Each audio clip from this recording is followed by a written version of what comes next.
Assalamualaikum warahmatullahi taala wabarakatuh. Bismillahirrahmanirrahim. Alhamdulillahi rabbil alamin. Allahumma salli ala sayyidina Muhammad abdika wa rasulika an-nabiyil ummiyyin nur wa ala alihi wa sahbihi wa barik wa sallim. Allahumma alimna ma yanfa'una wanfa'na bima 'allamtana wa zidna 'ilma warzuqna fahma wa faqihna fid din waj'alna minal mukhlasin al-mukhlisin, amma ba'd.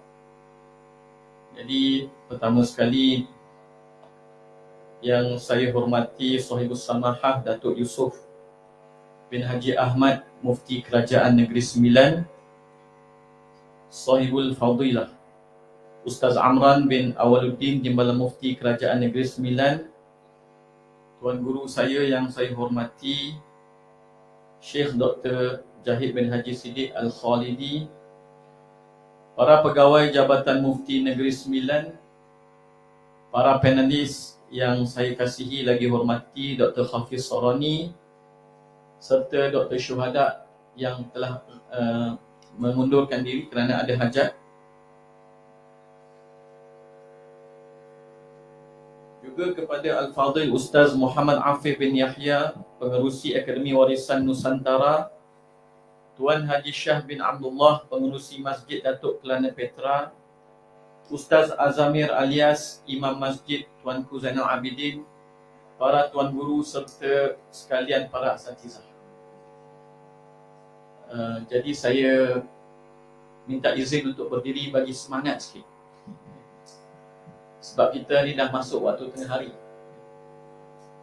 dan menghilangkan rasa bersalah saya. Sepatutnya saya pembentang kedua, ya. Tetapi apakan daya, kertas kerja baru siap pagi tadi. Jadi saya beristighosah dengan printer yang saya biasa. Jadi Alhamdulillah sampailah juga kertas kerja, walaupun sedikit kecil tak apa, tak ada masalah. Kerana saya telah pun berkongsikan dengan tuan-tuan yang dimuliakan oleh Allah Subhanahu Wa Taala soft copy-nya. Memang saya berminat atau lebih suka untuk juga berkongsi hard copy dan juga soft copy, agar dapat disebarkan dan biar ada perkara yang boleh disebarkan dan dibawa balik dan dirujuk, walaupun ini masih lagi dalam draft yang pertama, tuan-tuan yang dimuliakan oleh Allah Subhanahu Wa Taala. Jadi saya kata pada Ustaz Angah, sesuai juga rasanya saya duduk dekat terakhir sekali ni, sebab bahagian kedua kertas ni macam bom, macam bom juga. Jadi saya akan membentangkannya seperti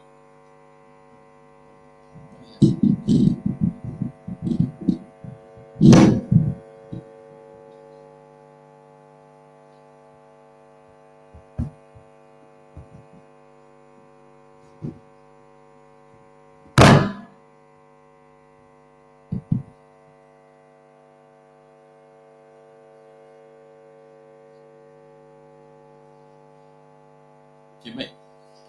Jadi tuan-tuan yang dimuliakan oleh Allah Subhanahu Wa Taala, tajuk kertas kerja saya ni adalah istighasah di sisi ahli sunnah wal jamaah. Jadi maknanya saya akan membentangkan pertama sekali berkenaan dengan istighasah, dan kertas kerja saya ni memang fokusnya kepada istighasah tanpa menyentuh berkenaan dengan tawassul ataupun berkenaan dengan tabarruk. Jadi sebelum saya membentangkan kertas kerja ini, ya, maka suka saya menjawab soalan Ustaz Angah Sunan tadi. Kenapa saya orang yang terlibat dalam bidang fiqh, kemudian dalam bidang kewangan Islam, tetapi banyak mengkaji dan menulis di dalam bidang akidah, khususnya akidah ahli sunnah wal jamaah, serta isu-isu berkaitan dengan terorisme dan juga radicalization dan deradicalization. Jadi tuan-tuan yang mulia, dimuliakan oleh Allah Subhanahu Wa Taala, ketika saya menyambung pengajian saya di Jordan, memang saya berdepan dah dengan isu-isu tuduh menuduh bid'ah, syirik dan sebagainya. Hatta perkara ini dapat dilihat di kalangan para pensyarah kami, bahkan di kalangan senior kami. Sehinggalah saya pergi menunaikan umrah pada tahun 1999 ataupun tahun 2000. Maka saya duduk selepas sembahyang subuh dalam satu halaqah di Masjid Nabawi. Halaqah yang paling besar yang ada dalam Masjid Nabawi lepas subuh itulah yang saya pergi. Dan kemudian saya duduk dan saya tanya pada orang Arab sebelah saya siapa yang bercakap ini. Maka mereka beritahu saya Syekh Dr. Salih Fauzan Al-Fauzan. Pada masa itu beliau mengajar di Universiti Madinah dan salah seorang ulama Wahabi lah, tokoh Wahabi yang boleh dikatakan pada waktu ini paling besar yang masih hidup, dan boleh juga dikatakan antara yang ekstrim. Jadi beliau ditanya, adakah, saya ingat lagi soalan dia, halil asy'ariyatu wal maturidiyatu yu'aduna minal firqatin najiyah. Adakah golongan Asy'ariyah dan Maturidiyah itu dikira daripada golongan yang selamat daripada api neraka? Maka beliau menjawab, tidak. Yang selamat itu satu golongan ahli sunnah wal jamaah, dan Asy'ariyah dan Maturidiyah itu tidak selamat daripada api neraka. Bahkan kalau kita lihat dalam satu penulisan golongan Wahabi Melayu pun menyebut di antara golongan yang akan kekal dalam api neraka adalah Al-Asy'ariyah. Yang mana kita semua ni adalah Al-Asy'ariyah. Jadi saya melihat perkara ni akan menyebabkan pertelingkahan yang sangat besar di kalangan umat Islam, kerana majoriti umat Islam disebut sebagai ahli neraka di dalam Masjid Nabawi. Maka kerana itulah saya mula mengkaji sehinggalah pada tahun 2008 Allah SWT memberi saya peluang untuk menjadi salah satu panel pemulihan bagi pihak PDRM.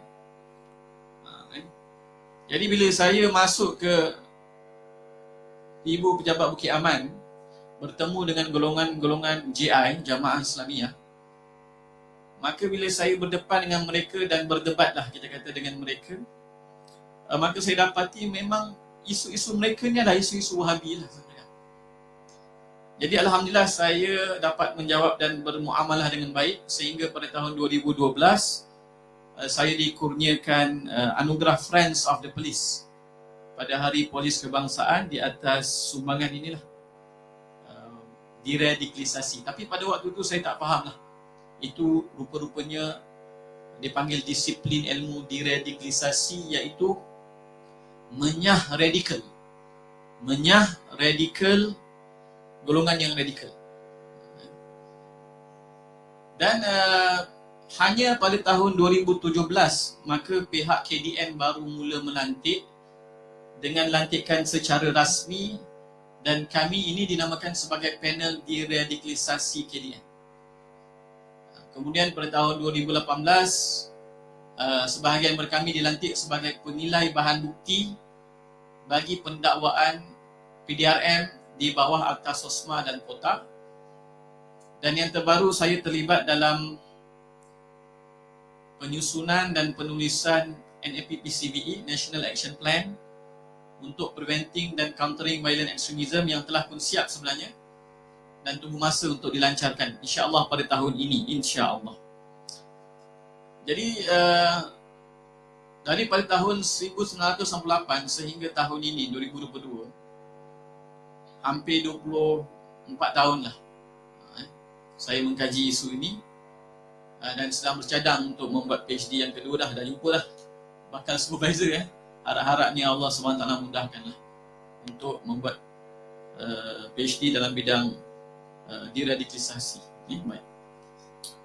Baik tuan-tuan yang dimuliakan oleh Allah Subhanahu Wa Taala. Jadi saya buat pembentangan ini bukan dalam bentuk riwayah, banyak juga dalam bentuk dirayah. Maksud saya adalah dalam bentuk tahlil, iaitu dalam bentuk analisa. Jadi saya akan sentuh sedikit, dan insya-Allah pada muka surat 24 tuan-tuan tuan-tuan akan faham tentang kerangka ataupun kita kata theoretical foundation.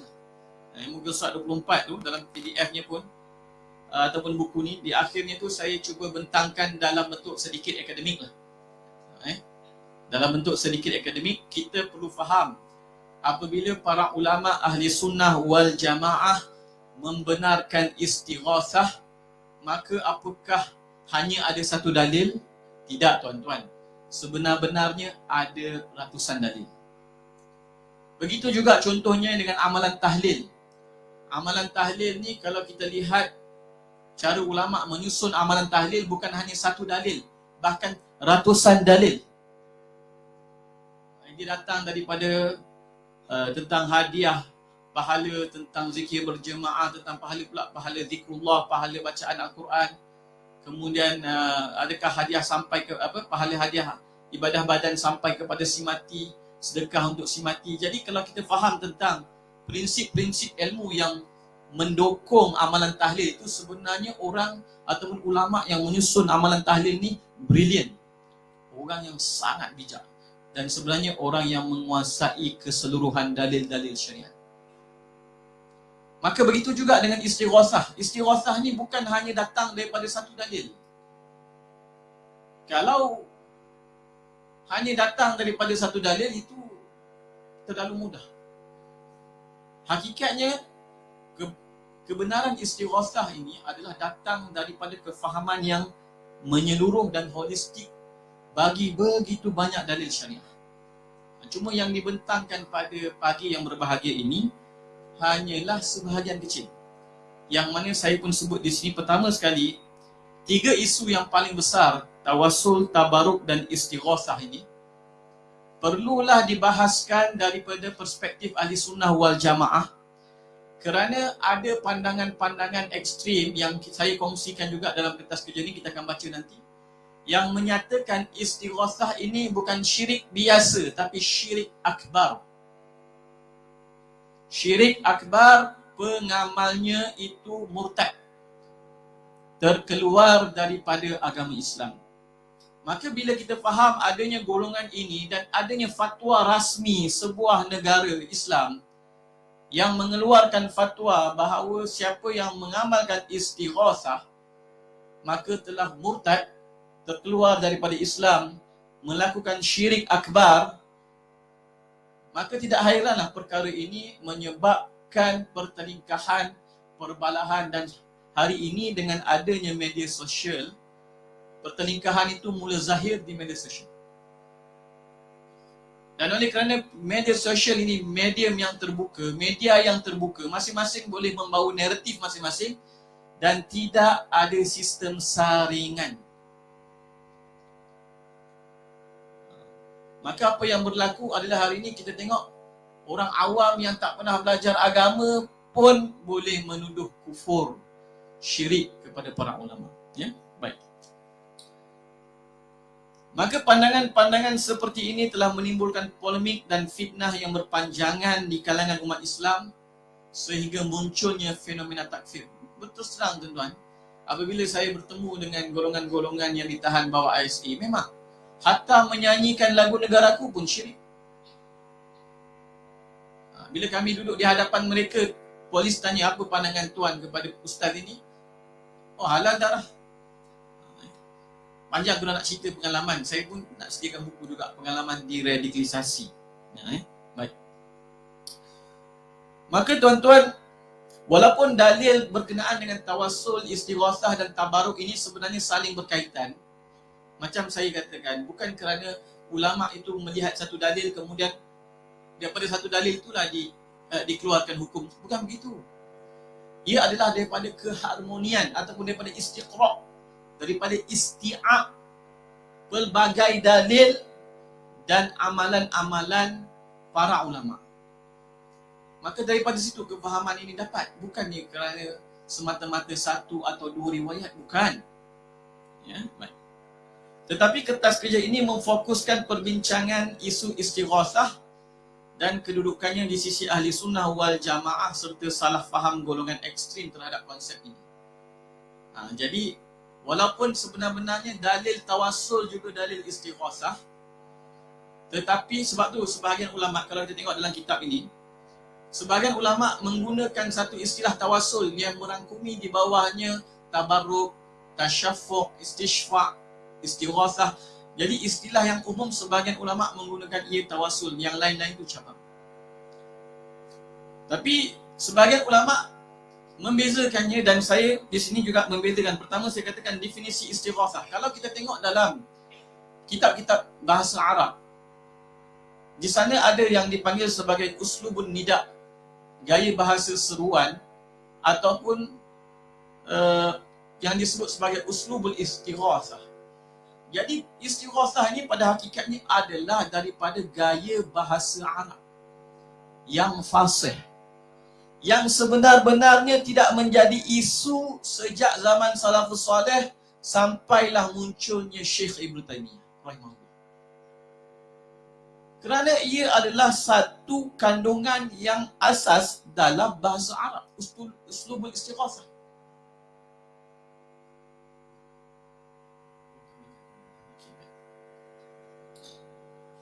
Jadi dalam melakukan istighatsah dalam rukun bahasa Arab mesti ada huruf seruan, ada mustaghatsah, ada al-mustaghats bihi dan ada al-mustaghats lah.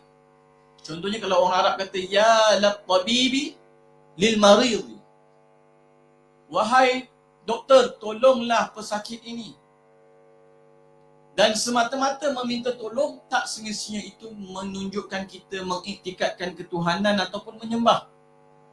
Sebab itu kalau kita kata contohnya lah, ya lal milil waladi, mak tolonglah si anak tu. Tapi biasanya istighatsah ni digunakan dalam keadaan yang mendesak. Okay. Dan menurut Syekh Yusuf Ismail Nabahani dalam kitab beliau ni, ni kena fiqh hadis ni kena faham betul-betul. Dia kata hakikatnya para sahabat telah pun meminta pertolongan daripada Rasulullah sallallahu alaihi wasallam pada perkara yang golongan ekstrim kata itu bukan kekuasaan Rasulullah. Ya betul. Kerana apabila berlaku kemarau dalam hadis riwayat Abu Daud dan juga Sahih Ibn Hibban, maka para sahabat radhiyallahu taala anhum bertemu dengan daripada Aisyah radhiyallahu anha bagi tahu meriwayatkan bahawa para sahabat bertemu dengan Rasulullah sallallahu alaihi wasallam mengadu tentang kemarau dan meminta agar Rasulullah sallallahu alaihi wasallam meminta daripada Allah menurunkan hujan. Jadi kita tengok fiqh dekat sini. Pertama sekali, masalah kemarau ataupun masalah menurunkan hujan ni hak siapa tuan-tuan? Allah Subhanahu Wa Taala. Tapi kenapa para sahabat tak terus minta pada Allah Subhanahu Wa Taala? Adakah para sahabat mengiktikad Rasulullah sallallahu alaihi wasallam itu mempunyai kekuatan untuk menurunkan hujan? Sebab apa tuan-tuan? Ada golongan-golongan tertentu kata kita tak boleh meminta pertolongan daripada para awliya, para anbiya ini pada perkara yang mereka tak mampu lakukan. Ini bertentangan dengan hadis Abu Daud dan juga hadis Sahih Ibn Hibban bahawa para sahabat mengadu kepada Rasulullah sallallahu alaihi wasallam tentang masalah hujan. Dan mereka pun tahu Rasulullah sallallahu alaihi wasallam tidak ada kekuatan untuk menurunkan hujan. Kalau betul tak boleh beristighatsah dengan Rasulullah sallallahu alaihi wasallam, ketika mereka minta Rasulullah, ya Rasulullah doakan kami turunkan hujan, Rasulullah kata, aku tak mempunyai kekuatan menurunkan hujan, doa pada Allah bukan doa pada aku. Kalau begitu tuan-tuan. Jadi para sahabat yang datang minta istighatsah kepada Rasulullah sallallahu alaihi wasallam dalam masalah menurunkan hujan menunjukkan bahawa pada perkara yang hanya Allah sahaja mampu lakukan pun kita boleh melakukan istighatsah dengan Rasulullah sallallahu alaihi wasallam, dan sama ada ketika baginda sallallahu alaihi wasallam masih hidup ataupun telah mati tidak mengurangkan pun kemuliaan baginda Rasulullah sallallahu alaihi wasallam di sisi Allah. Jadi sebab itu dalil-dalil selepas ini saya menerangkan tentang dalil pada meminta istighatsah daripada Rasulullah setelah wafat, ataupun seperti mana yang Rasulullah ajar meminta istighatsah daripada makhluk yang tidak hadir ataupun tidak dilihat oleh orang yang meminta tolong. menunjukkan bahawa harus kita beristighasah. Maka tadi ada satu soalan, apa beza istighasah dengan tawassul? Kalau dalam surat 2 tuan-tuan, saya bezakan antara tawassul dan istighasah. Macam saya kata, ada yang kata hubungannya am dengan khas. Maknanya tawassul ni istilah umum, istighasah ni cabang daripada cabang-cabang tawassul. Tetapi sebahagian ulama membezakan dari segi lafaz. Jadi perbezaan istighasah dan tawassul bukanlah perbezaan pada i'tiqad mutawassil dengan mustaghis. Akidah orang yang bertawassul ataupun akidah orang yang beristighasah tetap sama. Rasulullah tetap makhluk, semulia-mulia makhluk. Segala kudrah, taksir adalah hanya milik Allah Subhanahu Wa Taala. Cuma perbezaan di antara tawassul dan istighasah ni adalah pada lafaz.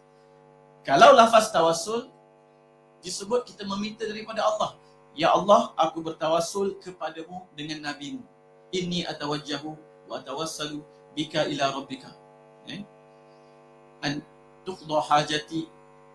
Kalau lafaz istighasah, kita cakap begini.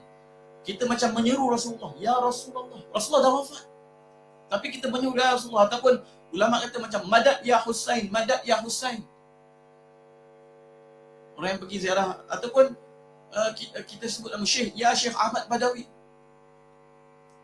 Kita menyebut nama orang yang telah wafat dan orang yang tidak hadir bersama kita jauh sekalipun.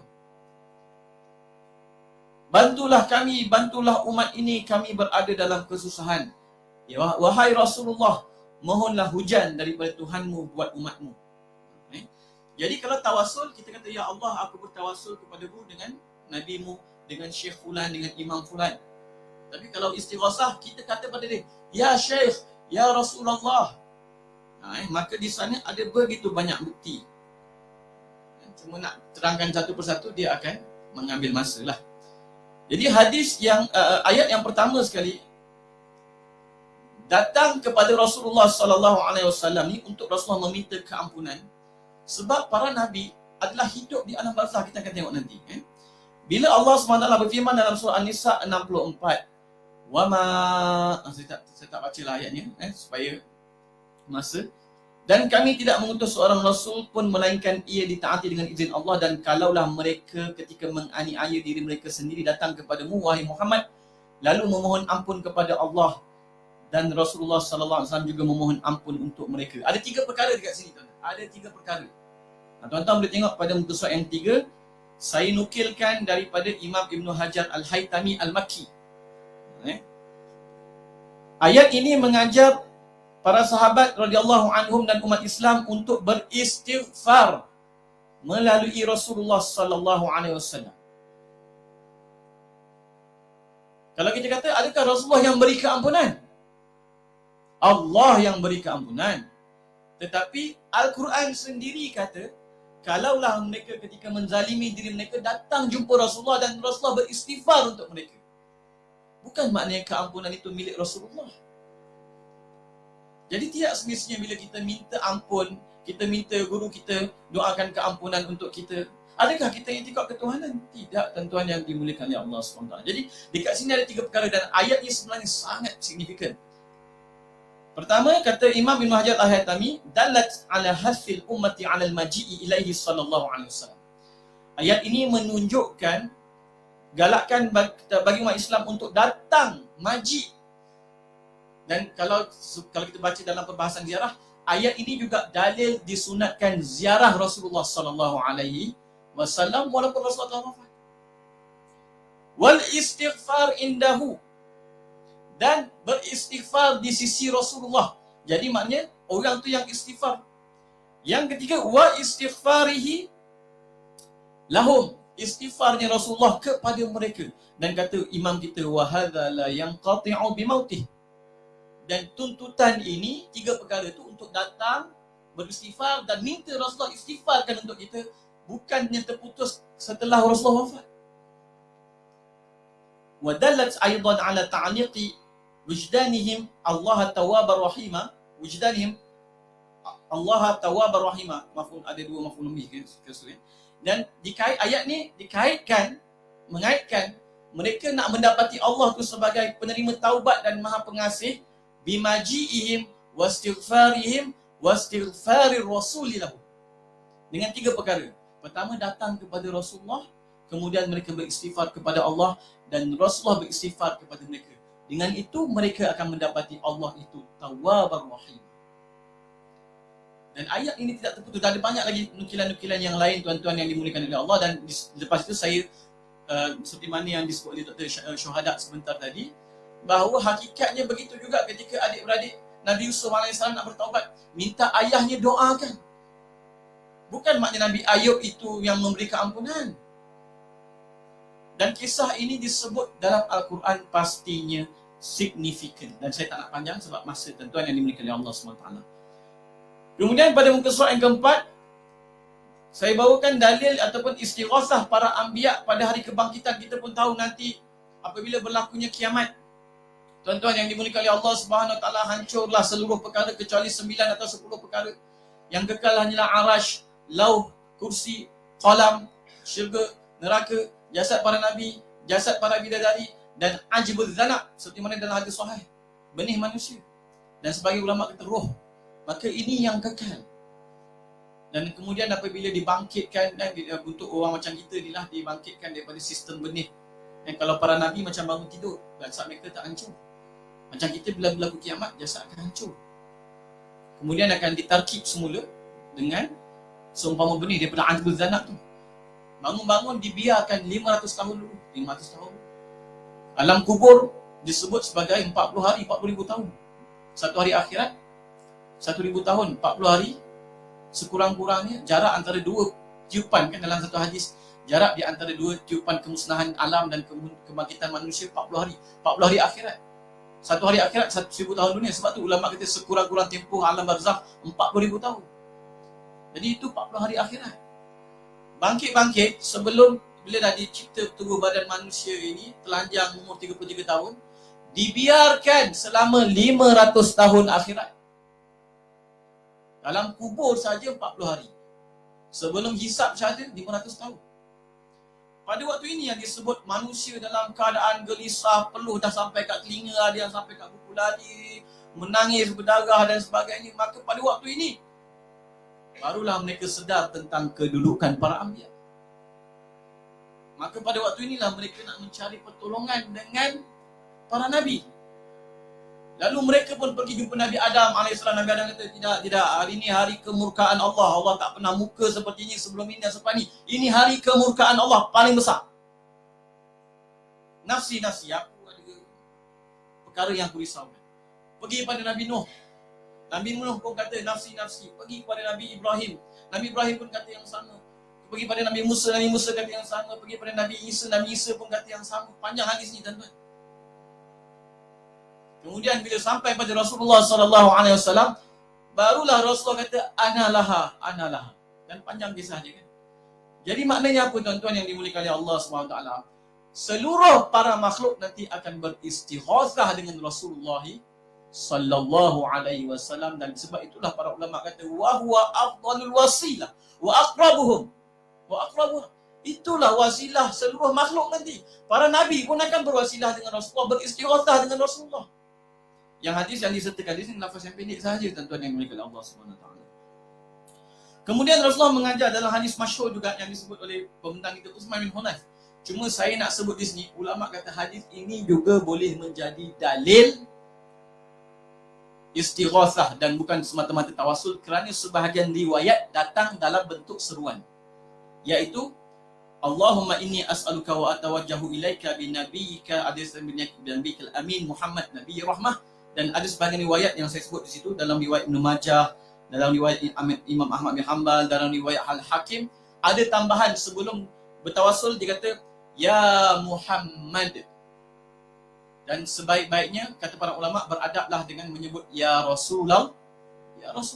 Bukan ya Muhammad, kerana ya Muhammad ni agak kurang beradab. Tapi Rasulullah mengajar ni kerana Rasulullah Rasulullah ni sayyidul mutawadhi'in. Rasulullah tidak membangga-bangga, membesar-besarkan dirinya ke atas yang lain. Maka Rasulullah ajar ya Muhammad. Tapi ulama kata kalau nak bertawasul sebut ya Rasulullah. Maka hadis ini, kalau tuan-tuan baca sedikit ulasan dia di situ, seruan yang diajarkan oleh Rasul ke surat yang kelima, seruan yang diajarkan oleh Rasulullah sallallahu alaihi wasallam di dalam hadis ini menjadikannya sebagai salah satu dalil istighosah dan bukan hanya dalil tawassul. Ini adalah kerana sebab tu tuan-tuan, saya dengar dulu Wahabi dekat mihrab Rasulullah SAW dekat Masjid Nabawi tu, dulu sebenarnya ada ya Majid ya Muhammad. Ya Allah ya Muhammad. Kemudian dia tukar ya Allah ya Majid. Jadi Muhammad tu ditukar jadi ya Majid. Sebab bagi mereka seruan tu istighosah. Dan istighosah di sisi mereka kita akan tengok nanti fatwa.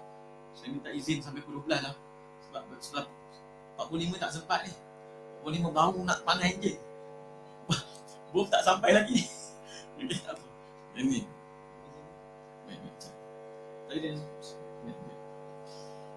Okey, tak apa. Ini adalah kerana lafaz seruan ini terpakai ketika Rasulullah sallallahu alaihi wasallam masih hidup atau telah wafat. Sama ada sahabat yang melafazkannya berdekatan hadir dengan Rasulullah sallallahu alaihi wasallam atau berjauhan daripada baginda sallallahu alaihi wasallam. Anjuran Rasulullah sallallahu alaihi wasallam ini dalam hadis ini ada secara umum dan mutlak yang meliputi semua keadaan. Sama ada Rasulullah telah wafat ke ataupun Rasulullah berjauhan ke, boleh sebut ya Muhammad, ya Muhammad. Maka walaupun hadis ini hadis tawassul, tetapi kerana sebahagian riwayatnya datang dalam bentuk seruan dan kita dah tengok istighosah adalah dalam bentuk seruan. Ya Muhammad. Kemudian hadis yang masyhur daripada Abdullah bin Abbas radhiyallahu anhu, Rasulullah sallallahu alaihi wasallam kata, "Kalaulah idza asaba ahadukum arjatun bi ardi falatin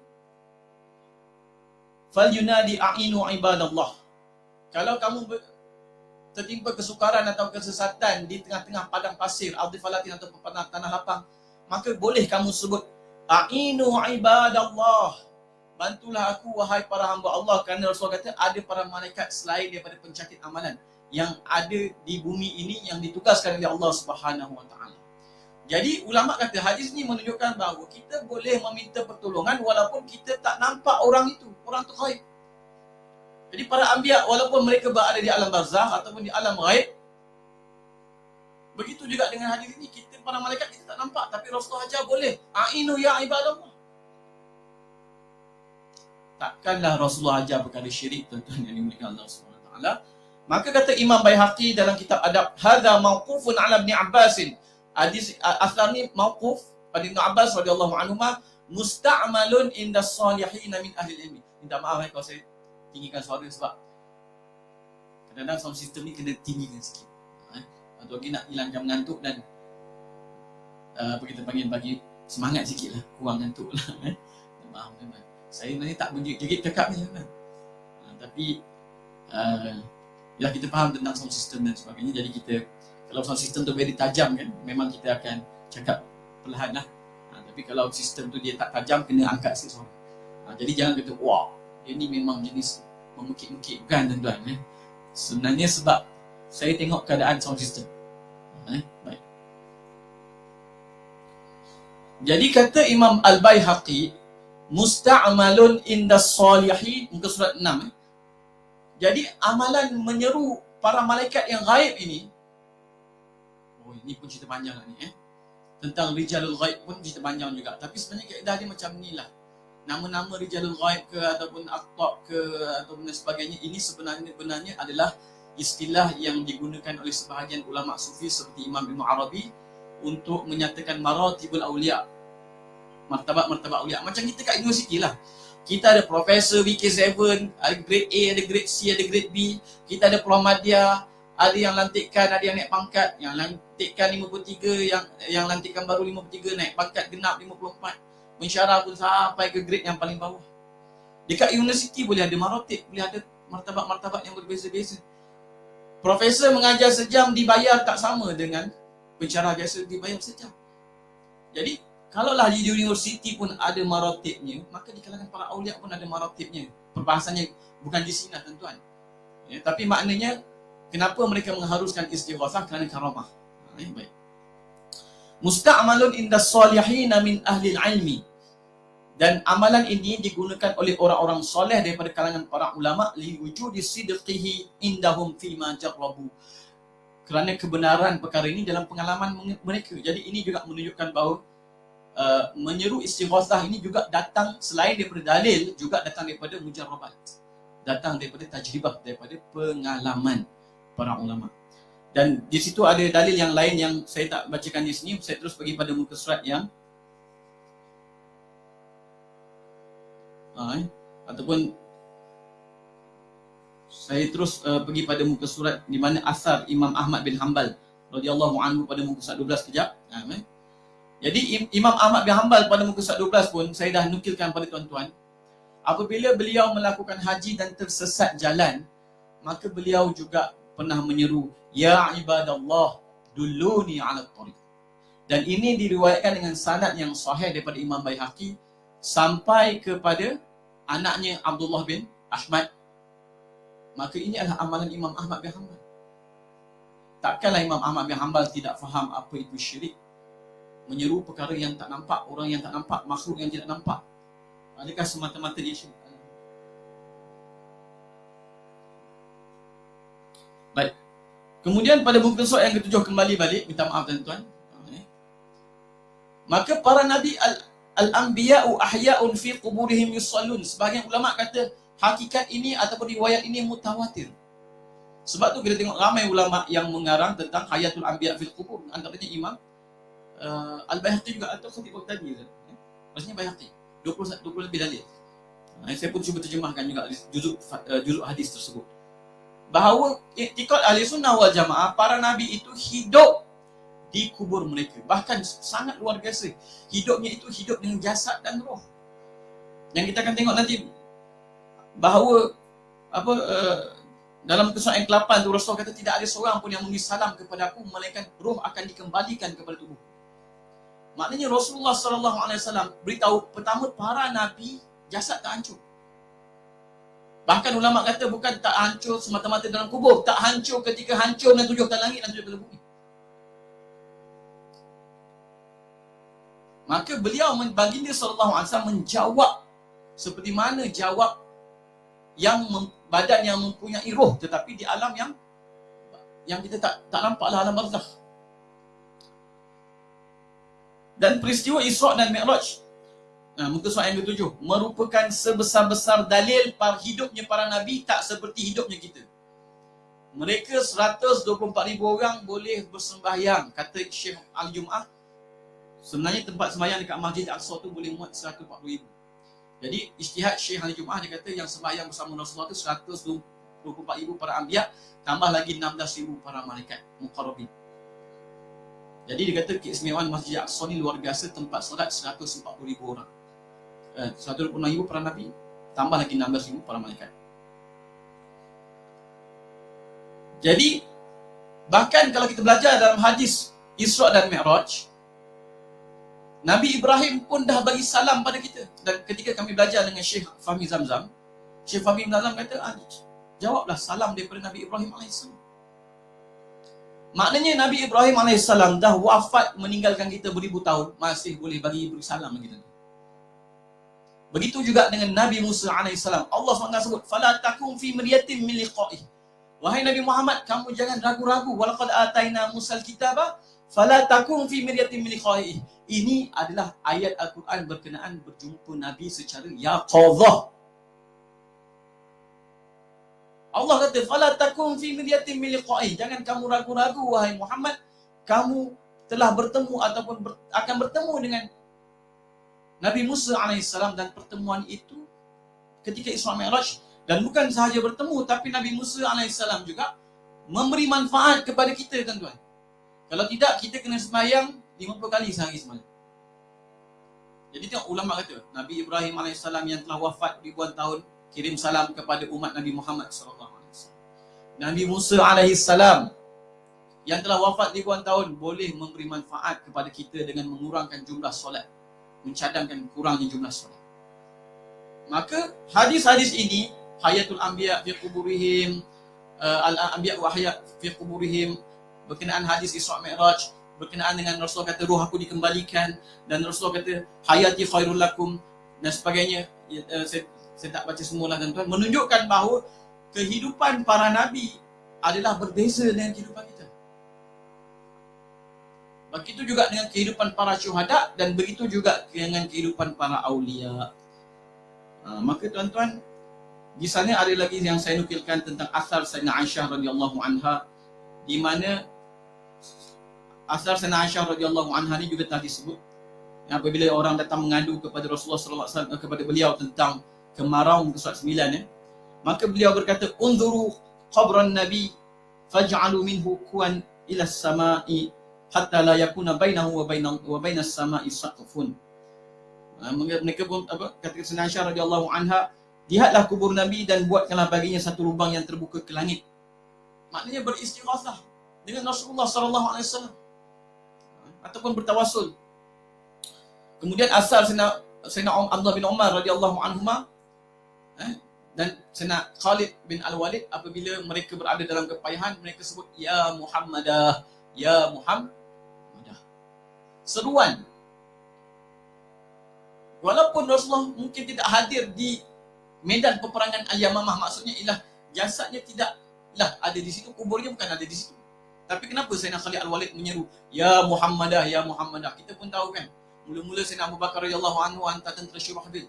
Tentera Syurahbil kalah, hampir-hampir nak kalah. Sayyidina Khalid datang. Sayyidina Khalid pun mula terlalu dahsyat daripada pertentangan Bani Hanifah. Lalu Sayyidina Khalid pun kembali dan menyeru ya Muhammadah, ya Muhammadah. Para sahabat yang ketika itu bersemangat dengan seruan Sayyidina Khalid Al-Walid terus bangkit bangun dan mengalahkan tentera Musailamah.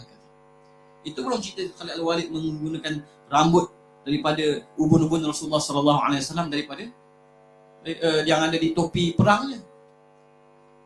Jadi Sayyidina Khalid Al-Walid bertabaruk pun ada, beristighatsah pun ada. Adakah mereka tak faham makna syirik? Waliyazbillah. Baik. Kemudian saya nukilkan daripada muka surat 12 itu tuan-tuan, kalam para ulama yang saya tak perlulah bacakan daripada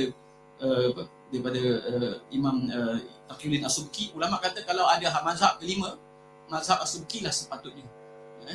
Sebab Imam Taqiyuddin As-Subki ni, ayah kepada Imam Tajuddin As-Subki ni, menguasai begitu banyak ilmu dan disebut setelah mencapai darjat mujtahid mutlak. Dan ulama kata kalau ada mazhab kelima, mazhab As-Subki, iaitu Imam Taqiyuddin As-Subki. Dan beliau pun menyebut orang yang pertama membawa kepahaman yang salah ini adalah Syekh Ibn Taymiyah. Beliaulah yang mula-mula mengharamkan dan mengaitkan perkara ini dengan kesyirikan ataupun akidah. Dan kemudian saya bawa kata-kata Imam Syamsuddin Ar-Ramli daripada fatwanya, dan kita pun tahu Imam Syamsuddin Ar-Ramli ni adalah Imam Syafi'i Saghir. Bahkan disebut di antara mujtahid mujaddid pada kurun yang ke-10. Sama ada beliau ataupun Imam Sirindi ataupun Imam Mula Ali Qari. Tiga orang ni yang ulama sebut sebagai mujaddid kurun yang ke-10. Ataupun mujaddid mujaddid al-Thani. Kemudian muka surat 15 juga saya nukilkan fatwa Syekh Allamah Daud Al-Fatani dalam Furu' Masail bahagian jilid yang kedua. Beliau pun telah menyebut apabila adalah harus bagi seseorang memohon pertolongan daripada para nabi dan para wali, ulama dan orang soleh walaupun mereka telah meninggal dunia, kerana karamah dan mukjizat. Kalau kita tengok fatwa Imam Syamsuddin Ar-Ramli pun, beliau pun menyebut perkara yang sama. Muka surat yang ke-15 di atas itu, maka beliau berkata sesungguhnya istighatsah dengan para nabi dan para rasul dan para wali dan para ulama dan orang-orang soleh adalah merupakan perkara yang harus kerana mukjizat dan karamah. Jadi kita ada fatwa-fatwa ulama besar. Syamsuddin Ar-Ramli itu pengarang kitab Nihayatul Muhtaj, antara kitab salah silat emas mazhab Syafi'i. Takkanlah dia tak faham erti syirik. Kemudian saya buat nukilkan kata-kata Syekh Ahmad Syarif Na'san, dan sebenarnya bukan beliau yang pertama, cuma saya sempat ambil kata-kata beliau. Beliau mengatakan pada muka 16, sesungguhnya orang yang pertama sekali memindahkan permasalahan tasawuf dan istighatsah daripada cabang fiqh kepada asas-asas akidah adalah Syekh Ibn Taymiyah rahimahullah. Sebelum datangnya Syekh Ibn Taymiyah, ulama tak ada bahas pun bab ni dalam bab akidah. Ini bab dalam kaifiat berdoa. Datang Syekh Ibn Taymiyah dengan membawa pendekatan tauhid tiganya itu, yang sebenarnya juga merupakan bid'ah yang sangat berat. Kalau kita faham tentang implikasinya, dia juga memindahkan isu tawassul daripada isu berdoa, ziarah, haji dan sebagainya kepada isu akidah.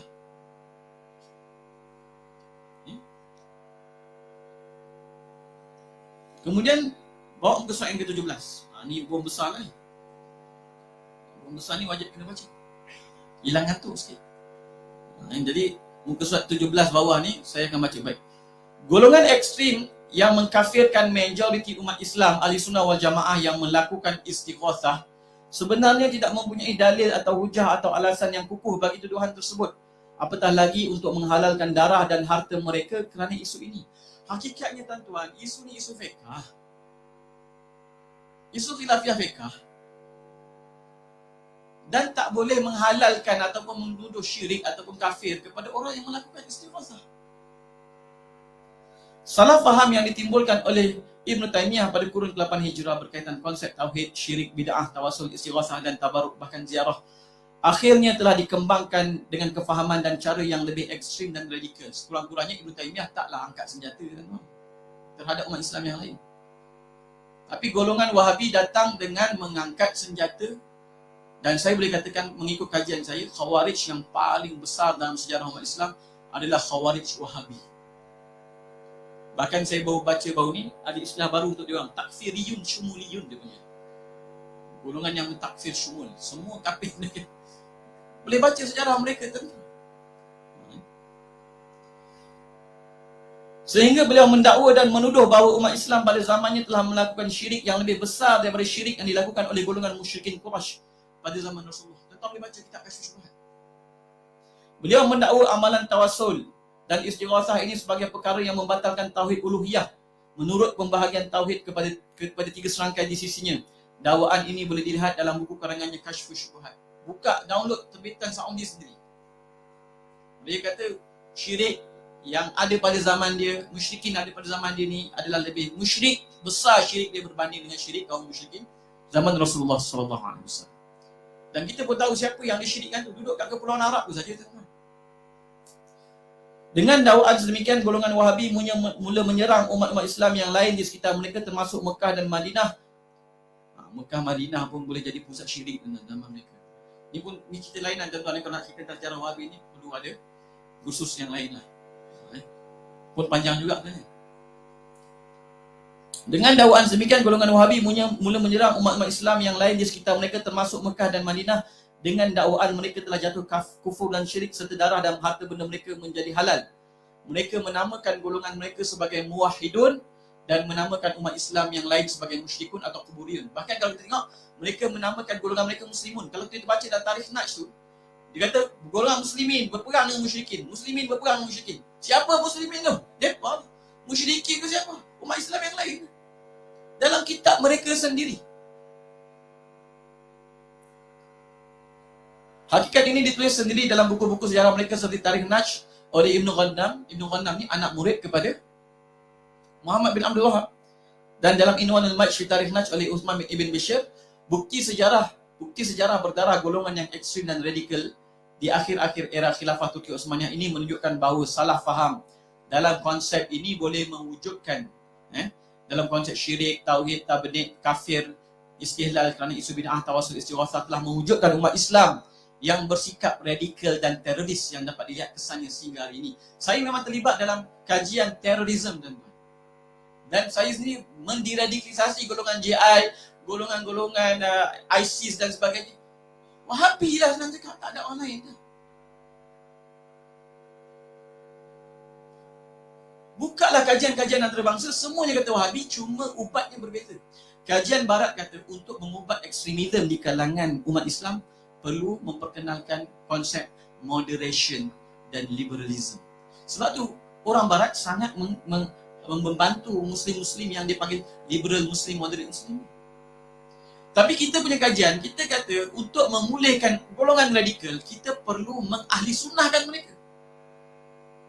Mereka jadi radikal sebab mereka ahli bid'ah. Dan ni saya nukilkan ni. Ni akademik lah tuan-tuan. Akademik wajib dibacalah juga tuan-tuan. Lajnah Daimah lil Buhuth Ilmiah wal Ifta' di Arab Saudi. Ini fatwa rasmi negara. Pernah mengeluarkan fatwa bahawa orang yang melakukan istighatsah dengan orang yang telah wafat sama ada seorang nabi termasuk Rasulullah ataupun bukan seorang nabi telah melakukan syirik, bukan syirik biasa. Syirik paling besar. Namanya syirik akbar. Dan murtad keluar daripada agama Islam. Dan saya nukilkan gambarnya tu. Tuan-tuan boleh baca. Sesungguhnya istighosah dengan orang-orang yang telah wafat dan berdoa kepada mereka selain daripada Allah atau bersama Allah adalah merupakan syirik akbar yang mengeluarkan seseorang daripada agama Islam. Sama ada al-mustaghas bihi adalah seorang nabi atau selain nabi. Jadi bukan masalah mereka benarkan untuk Rasulullah yang selain daripada Rasulullah tak benarkan. Tak, mereka tak benarkan secara mutlak. Nabi ke, Rasulullah SAW ke, para awliya ke, tak boleh. Kafir, murtad, syirik, keluar daripada Islam. Maka sebab itulah fatwa yang sebegini daripada golongan rasmi akan menyebabkan perpecahan yang sangat besar. Dan kemudian tuan-tuan yang dimuliakan oleh Allah SWT, saya sertakan sebenarnya fatwa-fatwa negeri di sini, Negeri Sembilan 2015 dan di Warta 2022, Johor 2016 diwartakan, Sabah 2017 diwartakan, telah menerangkan di antara ciri-ciri Wahabi ini adalah menganggap syirik dan amalan-amalan ahli sunnah seperti tawassul dan istighosah ni syirik, kafir. Itu yang kata Syekh Sayyid Al-Mahrum Osman Dr. Osman Al-Muhammadi. Dia kata yang kata khilaf-khilaf ni dia punya lauk kecil je, nanti baru yang ni dia kafir. Maksudnya nanti akan membawa kepada naratif kafir juga, syirik juga, halal darah juga. Dan kemudian saya bawa tentang salah faham golongan ekstrim yang saya rasa tuan-tuan boleh baca sendiri, ada PDF-nya saya sertakan, bahawa sebenar-benarnya pertama mereka kata istighosah tu syirik. Kita kata tidak, syirik ini kita letak sifat makhluk pada Allah atau sifat makhluk Allah pada makhluk. Bila kita beristighosah dengan Rasulullah, kita tak sebut pun Rasulullah ada sifat Allah ataupun Allah ada sifat, Rasulullah tak ada. Mana ada? Begitu juga istighosah ni bukan bermakna asal minta tolong je sembah, asal minta tolong je sembah. Mana ada kata? Adakah talazum di antara minta tolong dengan sembah? Mana ada, tuan-tuan? Saya pun tadi minta tolong, perintah ni tolong hantar cepat-cepat sikit. Tuan-tuan nampak saya ulang alik tu. Tapi saya tak menyembah pun tukang photostat tu. Jadi mana ada talazum antara sembah dan minta tolong? Kemudian istighosah dicela dalam Quran. Kita dah sebut dah tadi. Walladzina yad'un min dunillah. Orang yang menyeru dan beribadah itu sebenarnya ayat-ayat berkenaan orang kafir, bukan berkenaan dengan ayat orang Islam. Dan kemudian istighosah sebab kafir Rasulullah kita dah jawab. Dan kemudian dakwaan Rasulullah SAW meminta pertolongan, melarang tidak. Bila Rasulullah kata fa idza sa'alta fas'alillah wa idza sta'anta fasta'in billah, itu maksudnya ketika kamu meminta pertolongan, segala pertolongan yang datang hakikatnya datang daripada Allah. Kerana dalam hadis-hadis yang lain Rasulullah suruh kita bantu umat-umat Islam yang lain. Jadi ulama kata kena faham hadis ni secara harmoni. Kemudian saya bawakan garis panduan istighosah, tuan-tuan boleh baca. Maknanya pertama, akidah kena betul. Yang kedua, kena tahu bahawa hakikatnya Allah lah yang maha berkuasa, taksir, kuatul ijad, wal khalq dan sebagainya. Yang ketiga, tidak ada sebarang intifad ubudiyah. Yang keempat, bila kita mendengar kalam-kalam istighosah, maka kita kena takwil dengan baik. Dan kemudian yang kelima, ini isu khilafiyah, tak nak buat tak apa, tapi jangan kafir dengan orang. Okay, baik. Dan yang keenam, rangka konsep istighosah di sisi ahli sunnah wal jamaah. Macam saya kata, ini sedikit akademik lah. Tujuannya apa? Tujuannya supaya kertas kerja agama nampak juga dia punya nilai akademiknya, menunjukkan bahawa istighosah ni datang daripada kefahaman yang menyeluruh, bukan datang daripada iktikad ketuhanan. Tidak, datang daripada kefahaman yang menyeluruh tentang kemuliaan Rasulullah SAW dan para awliya. Dan wabillahi taufiq wa hidayah. Wassalamualaikum warahmatullahi wabarakatuh. Dan mohon maaf di atas masa yang diambil.